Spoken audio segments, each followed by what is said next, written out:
Okay, I'm going to try to see if we can pick up the cold start timing noise on our 2011 LR4 5-liter. I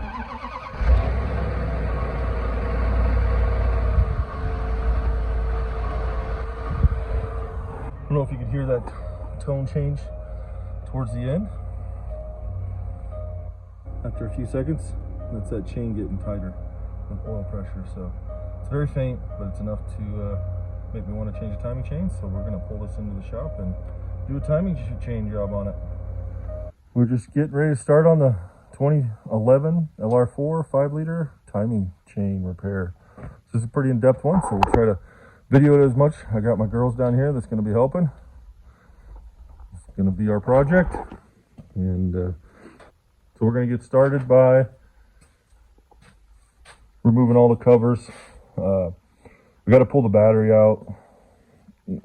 My goal is to make it as easy to work in here as possible. There's a lot of things we've got to be able to get down to the valve covers. So right off the bat, we'll just get as much out of the engine compartment as possible. Air boxes, battery tray area over there by the brakes. And then once we get all this stuff cleared off and the battery disconnected and removed, we'll jack it up and get underneath. We got to remove the starter. We will be draining the coolant. Obviously, we're going to replace the water pump because the guy said the timing was good and the water pump had been replaced. There was a change later on where they upgraded the water pump due to issues, so we're just going to replace it just to be on the safe side. We got the plastic crossover pipe that is notorious to crack and leak on these. We're going to replace that. Thermostat housing. We're going to do engine oil. We got new air filters, oil filter.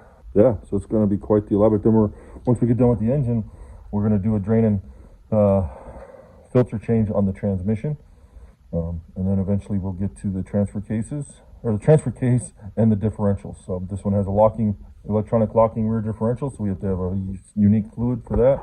It's on order, but I do have the stuff for the front differential. Let's get to it. We'll get this stuff removed and we'll pull the grill off. All right, guys, pulling the grill off so we don't damage it. All you do is you pull these down and pull back a little bit. You can see how it just kind of clips into the slot. You do that all the way across. And then we'll pull back like that. And that's it. All right, we got the grill off. And now they're going to pull the cover off. The cover on these, you just lift straight up and then pull straight back. And you can see how this just slides into those two there. Okay, and then next they're going to use a number 7 nut driver and remove that clamp. Just loosen it off a little bit. Keep going. Okay, then go ahead and unplug your connector. Okay, so we'll do the same thing on this side. So we have new filters, so I don't think I have to take the box apart for this. We'll get a little plastic tool and unclip it. And all right, guys, gonna separate the hose here. Just keep pulling on it. You can be a little stiff. Okay. So you separate it there. We disconnected there's little clips on here. That's good. There's little clips on here. You just want to disconnect that, and then these, the air box, she's just going to pull up on the air box, and then it should just lift right out. Oh, on this side they might have it connected to the power steering. So this little reservoir for the power steering, you can just lift up and it'll come right out of this channel here. And then that way you can pull up your air box, and that's pretty much it. It just sits in there. 2 little feet fit right there. And then we'll get this center intake removed and get the battery pulled. All right, so the girls are taking out this battery tray area. So what they did is this piece here is just held in by about 4 of these clips on this side and on the back. You see where it kind of clips down. So you release that. Obviously, you'll want to lift this up a little bit, and that allows you to get this little corner piece off. And then next, you'll take out 4 bolt nuts here, number 13, one here, here, and down there. And I believe that will allow slide that piece out. And we should be able to lift this up and remove it. So we'll want to pull that up. That should give us all the access to our passenger side valve cover. So let me put the phone down and we'll pull this piece out. Okay, once we got this little, you'll lift this half of the tray up a little bit, slide it towards the fuse box, and that'll allow it to clear that box there. Once you get that out, then this little thing, all it does is kind of snap in there. So you'll just pull, I pulled the back first, then pull the bottom back, and then just slid it right up. So that gets, I think that's as far as we can go. And this is what you'd have to do to change the spark plugs from what I can tell. So there's your coils right down in there, which we'll be doing. We've got new spark plugs for this. Figured if I'm going this far in, might as well take advantage of it and change the spark plugs. So, like I said, I think that's about as far as we can go. I do have new PCV valve. Just got some generic repair kits. So we'll replace the diaphragms in those and go from there. Now I think we will move to the driver's side, since we got the passenger side pretty much tore down, and then we'll get underneath the car. Okay, so we pulled the cover off, kind of took this piece off. This is the same thing as the battery cover, so we'll just lift it, pop this loose. That's Jenna that's working. You be able to reach that one, or is Kai gonna have to do it? Where is it? There's one right there where your hand's at. Let's see. Okay, and then the other one's right down there. Okay, to get this one clip that was real awkward, we just came in on the side and used a flat screwdriver and popped it off. And that allowed us to get this off. So now we're gonna get that half of that tray out. And from there, we'll pull this intake off. This intake piping, number 7. Net driver right there, clamps it to the throttle body, and then there's a PCV line, which I believe is solid, and we'll disconnect it at the valve cover back here, which should make it easy to get through once we get this out of there. So, I got that one just pulled out. So, all right, we're gonna keep at it. The girl's working hard. I took the 2 bolts that hold, or number 8 bolts that held that little electric device down. Now she's taking these number 15s out so we can get this second, or this one half of the tray out. We're not going to unplug that one yet unless we have to. We'll hopefully just move it out of the way. We're doing good. Let's see. Engine bay. All right, things are going good. So like we said, there's how many? 4? No, 3. She removed 4, but we only need to take 3 out. Really? To pull this half up. So you pull it up, kind of move it, and then twist right up, and it comes out, and then you can see how much room we have. So that makes it easier to get to that lower part of the PCV line. So we'll pop that out and get this intake, and then we'll move underneath the car. Okay, we had one little incident here. We were pulling this off. Good news is you can disconnect this. I couldn't see underneath it, but you can just gotta squeeze that together, and it'll disconnect from there. But I didn't see, there's a little keeper right there, so you want to disconnect that, because we had a little incident. Ended up breaking this little cheesy plastic cooling hose. Just goes from the reservoir tank, so it looks like a 1-piece Y, so I'm gonna have to order that. But we'll keep on moving. We had one malfunction. One, sure it won't be the last, but something to keep in mind. I haven't quite figured out how it disconnects, so I have to look at it and see. It's got a strange little clip here,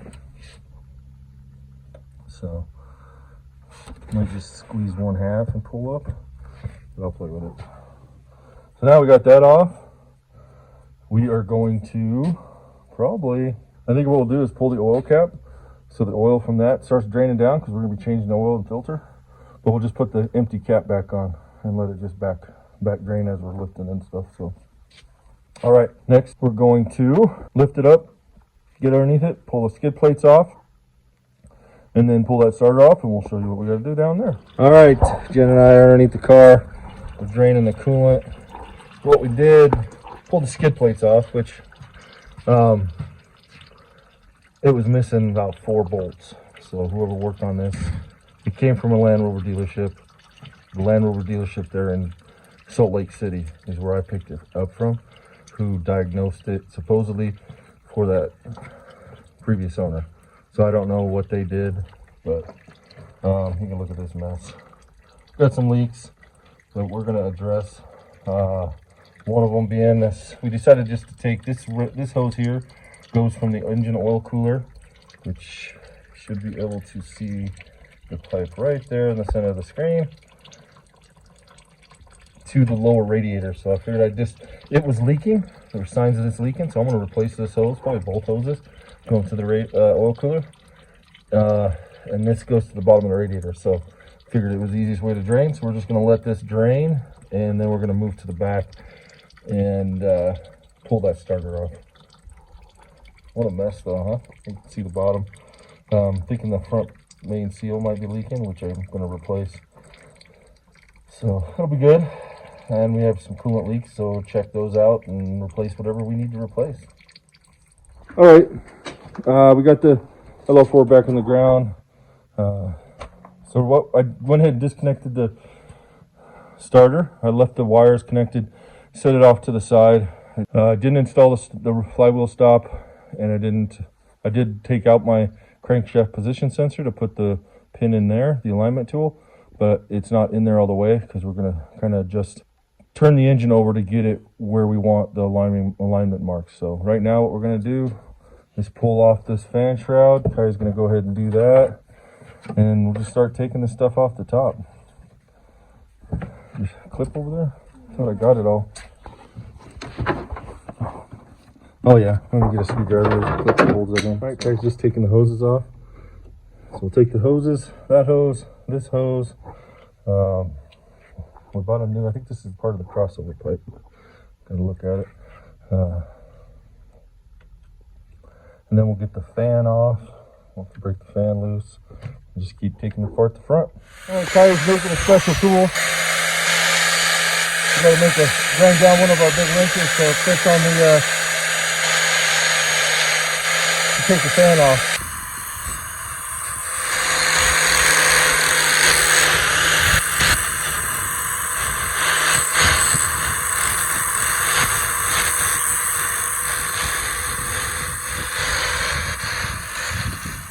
Alright, Kai's still grinding away at the wrench.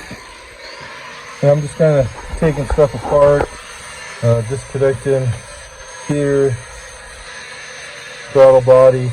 This one just squeezes off. Disconnected this one from down here. Just squeeze this together. Pretty easy. Pull it up, and it goes to the brake booster. So I just have it carefully laid out of the way because I don't want to. It's that brittle plastic, so I don't want to break it. And then disconnected from here, it goes to the back. It's got a little check valve back there. So as I get more stuff off, I'll be able to do that. Right now, I'm going to I unplugged this one, so that's easy. I'm going to take these two. It's a torque 30, T30, and then I'm going to take this fuel line off here and here, which is a number 17, because that's going to have to come off. And the goal is to get to these valve covers. I disconnected everything here for the camshaft timing.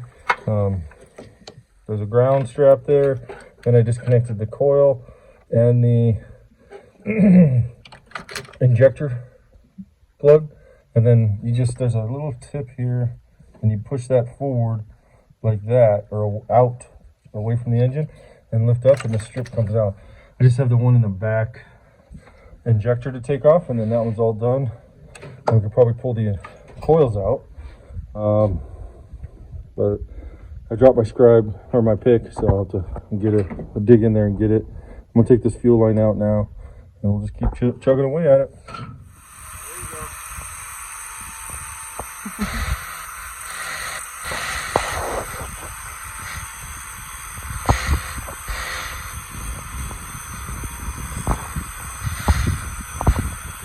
There you go. Keep it going. All right, the girls helped make a custom wrench here. Ground it down pretty good.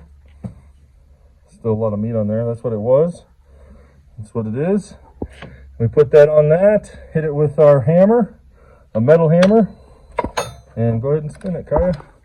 This is, you gotta, clockwise takes it off. It's a reverse thread on, because it's a non-supercharged engine. So unthread it. When it gets close to the ends, you just want to try to be ready to catch it. Okay. There you go. But my girls helped me make the custom wrench, so that'll be our LR4 wrench. There it is. Just carefully pull it up. We already got it unplugged. Like that. So I should pay attention where I'm showing the camera. All right, so we got the fan out. All right, so now we got the fan off. We pulled that pulley off. It's right here. Fan pulley. Now Kai's taking that pedestal off, and we'll pull the other belt off. And we'll slowly start taking stuff off. I know we got to take this thermostat housing off, so we'll probably do that next. And just keep on at it. All right, Kai's pulling the other belt tensioner off, so we can get that belt off. And I'm going to take the thermostat. There's a screw right there, Torx 20, the center of the screen. Take that out. That'll help free up this thermostat housing. And then we'll disconnect the hose clamp here and down there. And then there's one on the bottom. So we should be able to pull that up. Yes, it is. Okay. So, Kai's recording. You can see this thing's been leaking. This piece just slid right out. I don't know if you can see it. Yeah. So it's been leaking all around here. Draining all the way down. So, you don't have to pull the intake off or replace this up here unless you're leaking. This is notorious to leak, so I went ahead and ordered that. We're replacing this thermostat housing, but to get this off, I got to pull the intake or at least the throttle body off. I do have the gaskets for the intake. I don't have it for the throttle body, so we're going to pull the water pump off and then see what we can see, and then next make a decision if we pull the intake off. But we'll have to see what all we need. That's where we're sitting. I think there's 4 bolts. You can see it's all corroded for the water pump. One here, and then there's 2 more on the other side. So you got to pull this off too. This is your power steering pulley. So Kai's got the bolts out of here. We got W40 sitting on there, just kind of rest, and then we'll hit it with a rubber mallet and try to knock it loose. But it's just kind of sitting there, cleaning the rust off, but we'll have to pull that off.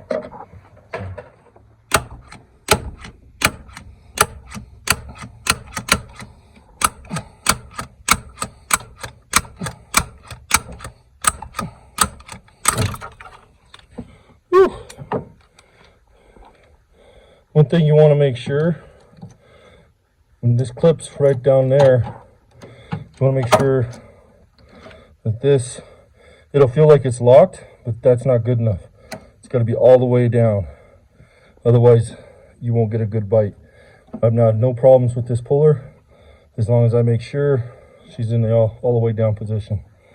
This is, you can see all the carbon, so lots of sand everywhere too, which is really frustrating. All right, we got 3 more left. All right, Jenna's just taking stuff off to get this front timing cover here off. We finally got the valve covers off. What I recommend before you even try to pull the valve cover off is pull your fuel rail, and that is going to be a son of a gun. This car's got 190,000 miles on it, so that fuel rail wasn't budging. I started wondering if I was missing something, but I wasn't. It just is seated on there on the top of the injectors with O-rings, and I think over time it just kind of glued itself in there. So just what I did is I had a pry bar in the front, and I lifted on the rear and soaked it with WD-40, working it back and forth, and then I'd say probably an hour. I let it soak overnight, and then it took me an hour each side just to work it loose. The big thing is just make sure you pull it. The front always broke off first, broke loose, and then I just lifted the front up and down while pulling up on the back, and then was able to dislodge the fuel rails. Once you get the fuel rails, then you'll pull the middle clips off your injectors. I'll go get an injector. Okay, so here's my injector. You're going to pull this metal clip off, it just slides straight up, and then your tool's going to crimp underneath that lip, and just it wasn't just 2 or 3 hammers, it was an arm workout to do all 8. Again, I soaked injectors with WD-40, and then just kept using that slide tool because it worked out really well, and it's a lot cheaper than the other brands that they recommend. I was kind of worried that from reading some of the reviews that the tip was going to shatter, but as long as you locked it in there properly, like I showed, you shouldn't have any problems. So looking just at these right now, this chain side is pretty tight. There's barely any movement. This one's not bad. We're going to rotate around and try to move the timing marks. Let's see if I can do this. So we got more movement on this side, which I think is a little more than normal, but we'll see. It's more of a peace of mind. We had so many leaks on here, we had to pull it all apart, so might as well do the timing as well, so we know it was done right. We're going to pull this cover off, then we're going to just turn it around and try to put it in, line up the timing marks, put it in safe mode so we can put the locking pin in, and then we'll be able to break the crank pulley loose. We're slowly getting it. At the end of the video, I'll probably go through all the challenges, kind of do an overview, but also some of the parts. I bought the kit from Atlantic British. It's missing some parts that I thought would have been in it, but it's okay. I mean, they give a good description on the website. I just wasn't sure. So once I start tearing apart, I'm like, okay. Like a front main seal. This one's leaking. So once I went through the kit, it doesn't have it, so I'll be ordering that. But it's got a lot of stuff in there. It seems like a pretty thorough kit. I just kind of surprised. Somebody's definitely been in it. Seeing some missing bolts here and there, so we'll have to figure that out. But family's home. Should have dinner, so we're gonna go up and have some dinner, and then we'll come back down. All right, so it's the next day. Just down here, I pulled off this other timing cover, upper timing cover, so we got both exposed. I believe I need to do almost a full revolution on this, or half a revolution, but I'm going to turn it over a couple times, just with a wrench on the flywheel. I want to try to get it into the safe position, I guess is what they call it. So I think we'll have a timing mark somewhere around here, one down in this area, and same thing. So, but what I looked at this morning is, with this timing cover off, you can see this is actually the passenger side. You can see this is probably the side that we're hearing. So you shouldn't have that. Look at the full movement. So actually the driver's side is pretty good. So it looks like this might be the issue that we have. But we'll see. I'm still playing around with stuff, trying to understand everything, how it works. All right, I'm going to turn this over and see if I can get it in the safe position so we can jack it up, put the pin. All right, I got it up in the safe position.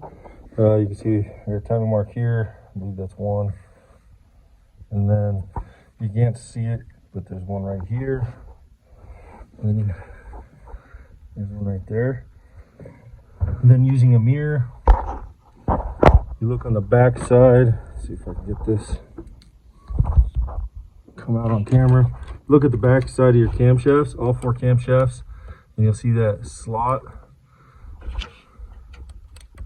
should be horizontal. And I use the casting where the clamps, the camshaft bearing clamps are, to line that up. And then at the bottom of the camshaft, the bottom half of the camshaft, they'll be towards the center of the numbers. Some I guess will have paint on there.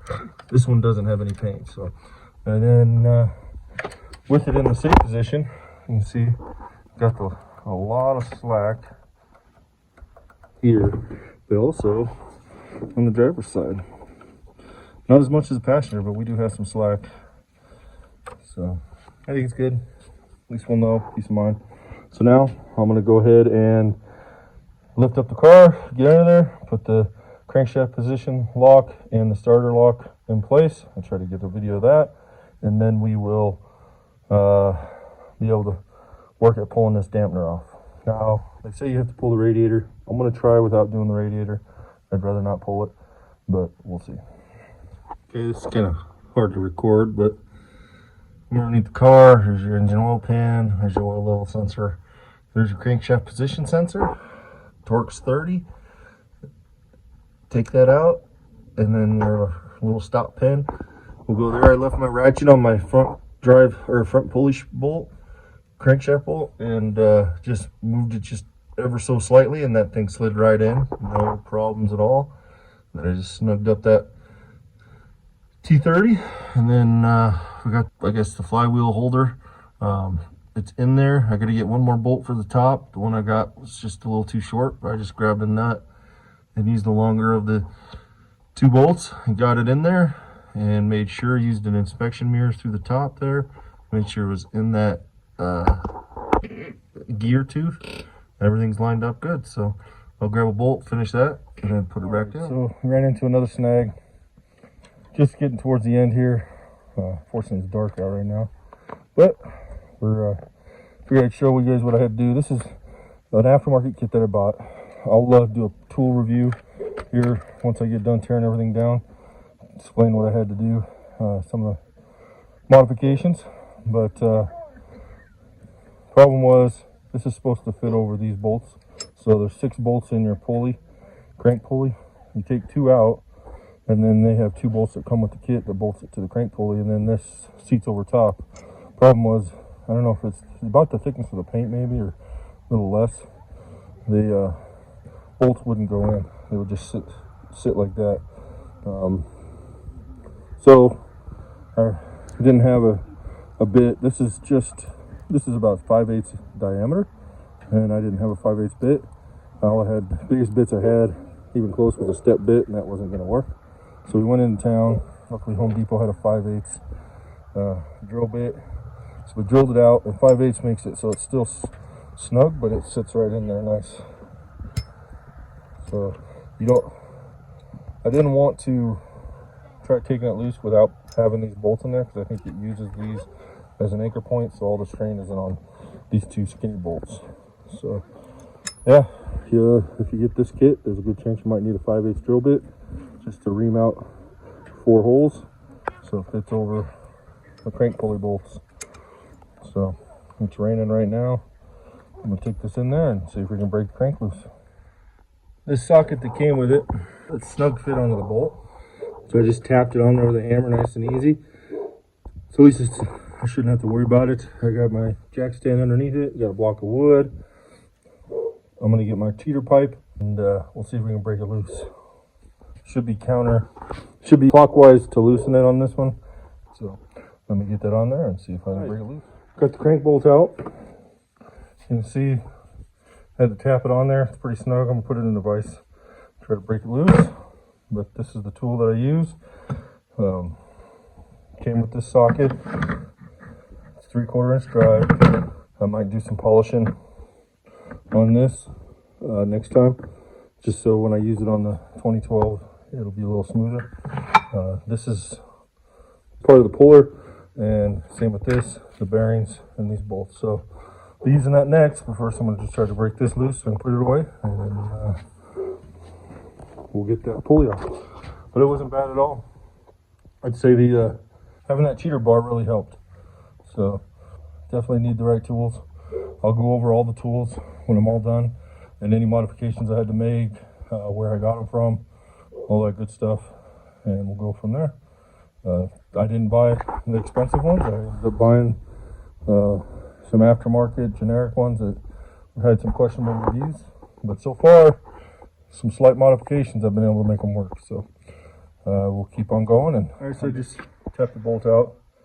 You can see that's just a real snug fit. Goes in about that much. Then I just tap the rest on. So like I said, might do some polishing, try to make it a little easier, and that's it. 3/4 inch drive. Used it on my brush hog. I think it's 20 or 24 inch handle, 3/4 inch. It's got a lifetime warranty for Harbor Freight, Pittsburgh, and I used that pipe right there.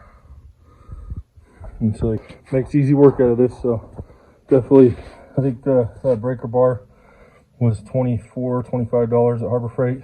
definitely worth it. They make a 36-inch handle but they want $100 for that. All right, let me gonna pull the rest of the bolts off the crank pulley. They're Torx bit, so they're all Loctited on, but they're a let's see, T50. So Torx 50. There's a total of 6. You take 2 out for that crank holder. Now I got 4 more left. I'm gonna pull those out and then we'll set up the crank puller.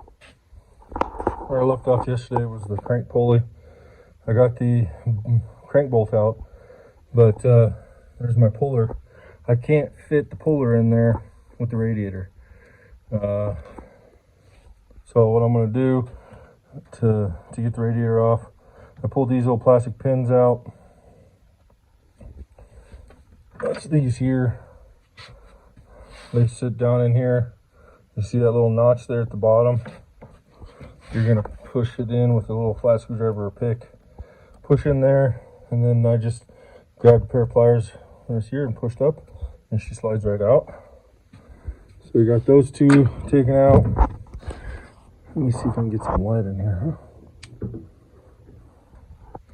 Okay, so and there's a number 13 there, and it's not gonna come out right.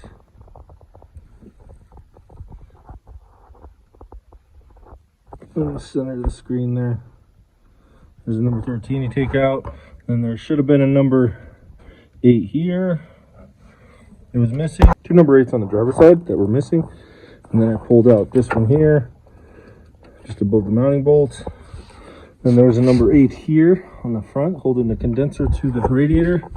And I took 2 plastic pins out of here and here to move this guard out to get to that one, number 8. I believe there's 2 more down below. So I gotta pull this front bumper off, bumper cover. So to do that, I gotta pull the headlights off, front fender flares, at least pop them loose on the front. So, but the alternative would be to purge the air conditioning. And I really don't want to open up the air conditioning because I know it works. So a shop would probably purge the air conditioning and pull both radiator and condenser at the same time. I'm trying to avoid breaking the air conditioning system. So I'm going to try to remove the radiator without removing the condenser. I think that should be enough. I mean, it's about 1.5 inches thickness, 1 3/4. And I think that's all I need to get that puller in there. So yeah, that's what I'm going to do now is pull this bumper cover off and we'll go from there. Yeah, the headlights are super easy. You got 2 tabs, one here and one on the back corner. I found just using those pliers and grabbing them, and then they'll lift up. That's down. When you pull it up, it most likely will pull out too far. Pull up too far, but if you look, there's a little slot there. And if you push down slightly, you line that, it'll pull right out. Same with the back one. And then when you pull it out, should just be one plug right there. You just push down right here. All right, so I got both front fender flares off, headlights, and the front bumper cover. It's sitting over there. So I can see one of the bolts I need to get to, which find your tank there and go over inside this deflector. It's right there, the center of the screen. So number 8. So I'm gonna pull that out and then see what else we gotta do. Okay, so I just had the one screw on this side, but something was holding it on the passenger side. What it was is my power steering cooler. Right there.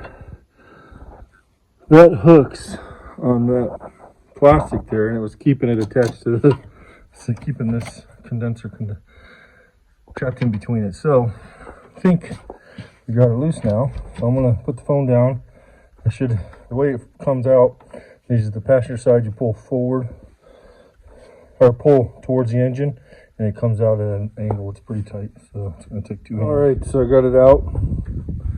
It's probably a good reason to get it out, because I don't think that was doing a very good job of maximizing cooling. I'm gonna get it in some light, do a good inspection on it. There's some broken pieces that I found as I was pulling it out. It looks like somebody's tried to pull it out before, but I don't think they ever got it. Just half the screws are missing. But yeah, it's a tight fit, and just gotta take your time. I'm gonna see if I got enough room now to get that. Hopefully push this back enough, and get the puller on there. All right, so good news with that radiator out.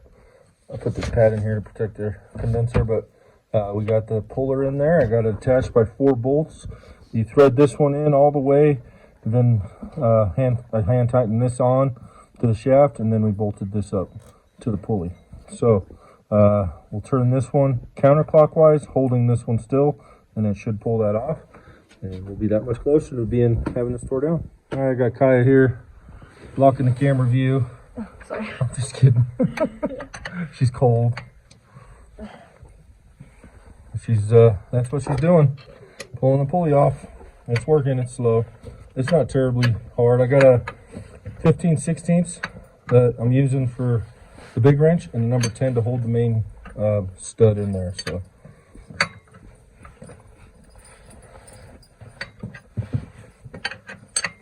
I think I'm going to invest in a 15/16 ratchet wrench, and that'll make this that much easier. All right, so we got that pulley out. That tool worked out good. No issues. Kaya got it off. Now we're going to pull this front cover off and do a good inspection, and we'll be done. Okay, so one thing I want to point out, this one was leaking quite a bit of oil just sitting on the trailer without it running. And it looks like it's either coming from that front seal or the pan there. So we'll take a good look at it.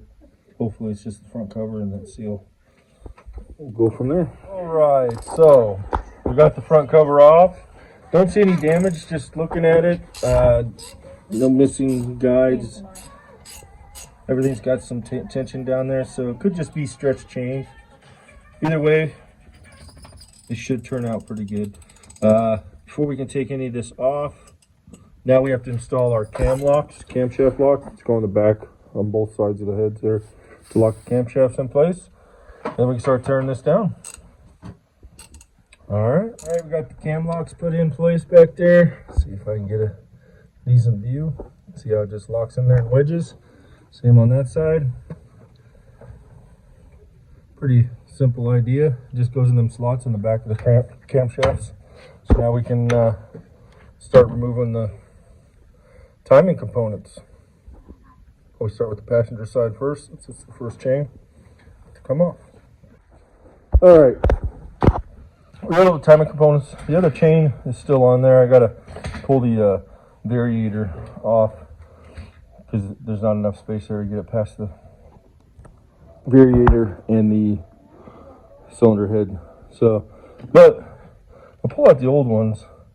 I didn't see any damage to anything, so I think I got chain stretch, but it does show some indentations in there. So we'll compare it to the new ones tomorrow.